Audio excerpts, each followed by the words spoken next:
Hello बच्चों, चलिए प्रश्न पढ़ते हैं। प्रश्न दिया है कि सीरियम की सामान्य ऑक्सीकरण अवस्थाएं हैं। आपको विकल्प दिए हुए +3 +4 +2 +3 +2 +4 या +3 +5। तो सबसे पहले बात करें अगर इस प्रश्न में मुख्य अवधारणा की, तो देखो क्या होगी। मुख्य अवधारणा जो इस प्रश्न में होगी वो होगी सीरियम की ऑक्सीकरण अवस्था। ऑक्सीकरण अवस्था। तो अगर अपने को सीरियम की ऑक्सीकरण अवस्था निकालनी है तो सबसे पहले इलेक्ट्रॉनिक विन्यास अपने को पता होना चाहिए। इलेक्ट्रॉनिक विन्यास देखो क्या होगा सीरियम का। तो सीरियम जो है वो 58 होता है। तो बात करें अगर इलेक्ट्रॉनिक विन्यास की, तो देखो सीरियम का इलेक्ट्रॉनिक विन्यास क्या होगा, 58 नंबर पे आता है। तो 54 नंबर पे ज़ीनॉन गैस आ गई। उसके बाद में 4f2 5d 0 6s2। इसके अलावा एक चीज और ध्यान रखना कि ये इलेक्ट्रॉनिक विन्यास जो है कभी कभी इसका ये भी दिया जाता है कि ज़ीनॉन 4f1 5d1 6s2।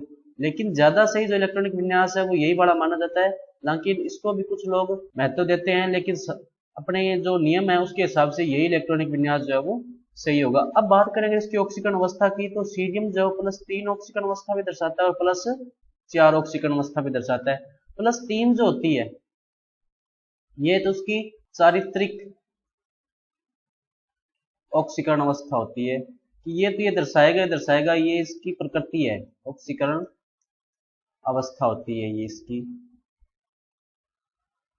चारित्रिक ऑक्सीकरण अवस्था होने का मतलब कि इसकी प्रकृति में ही है कि ये 3 इलेक्ट्रॉन का दान करेगा और +3 ऑक्सीकरण अवस्था। इसको अपने इस इलेक्ट्रॉनिक विन्यास की सहायता से समझा सकते हैं। अब मैं जैसा कि मैंने कहा कि ये इलेक्ट्रॉनिक विन्यास बहुत कम मान्य है, लेकिन +3 ऑक्सीकरण अवस्था है उसको इसी इलेक्ट्रॉनिक विन्यास की सहायता से समझाया जा सकता है। उसके बाद में आती है +4 ऑक्सीकरण अवस्था। ये +4 ऑक्सीकरण अवस्था इसलिए दर्शाता है क्योंकि 4 इलेक्ट्रॉन त्याग कर यह अक्रिय गैस विन्यास प्राप्त कर लेता है।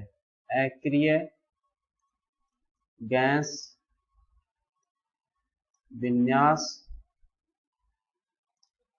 प्राप्त कर लेता है। क्योंकि ध्यान दो, सीरियम के वहतम कोष में कितने इलेक्ट्रॉन है, 4। जैसे ही वो 4 इलेक्ट्रॉन त्यागे तो Ce+4 का देखो इलेक्ट्रॉनिक विन्यास क्या आ गया, ज़ीनॉन एक उत्कृष्ट गैस के बराबर। और C जो +4 है इसको तो बोलते हैं अपने सेरिक आयन।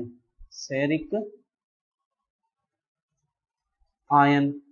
और C जो +3 है, Ce+3, इसको बोलते हैं सेरियस आयन या सीरियस आयन। सेरियस आयन या सेरस आयन। तो सही विकल्प क्या होगा इसमें, विकल्प नंबर ए आपका सही उत्तर होगा। तो बच्चों ये था आपका उत्तर। मैं आशा करता हूँ आपको समझ में आया होगा। धन्यवाद।